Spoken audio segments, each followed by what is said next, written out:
மரியாதைக்குரிய இந்த மேடையில் இருக்கின்ற தேசிய ஜனநாயக கூட்டணியுடைய தலைவர்கள், முன்னாள் முதல்வர் ஓபிஎஸ் அவர்களே, டிடிவி அவர்களே, ஐஜேகினுடைய தலைவர் மரியாதைக்குரிய பாரிவந்தர் அவர்களே, ஏசி சண்முகம் அவர்களே, ஜான் பாண்டியர் அவர்களே, அவர்களே மற்றும் அனைத்து கட்சியினுடைய மாவட்ட தலைவர்கள், நிர்வாகிகளே, எனக்கு முன்னாடி அமர்ந்திருக்கின்ற நாளைய வேட்பாளர், வெற்றி வேட்பாளர், ஏழை பங்காளர், விவசாய குடிமகன், உங்களில் ஒருவர் அன்புமணி அவர்களை வெற்றி பெற செய்ய சூழலை ஏற்கின்ற இது தெற்கே இருக்கின்ற ஒரு சங்கமம்.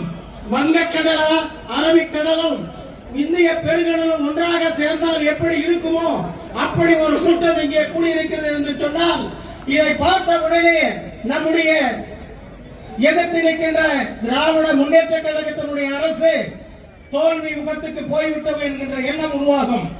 வந்திருக்கிற நண்பர்களுக்கு ஒன்றை மட்டும் நான் சொல்லிக்கொள்ள கடமைப்பட்டிருக்கிறேன் நண்பர்களே. நான் பேசும்போதெல்லாம் சொல்லுவேன், இன்றைய திமுக அரசு நல்ல அரசா, விடியா அரசு. விடியா அரசு என்றால் சாராயம் குடிக்க குடிக்க குடிக்க சொல்லி இது ஒரு விடியா அரசாக இருந்து கொண்டிருக்கிறது.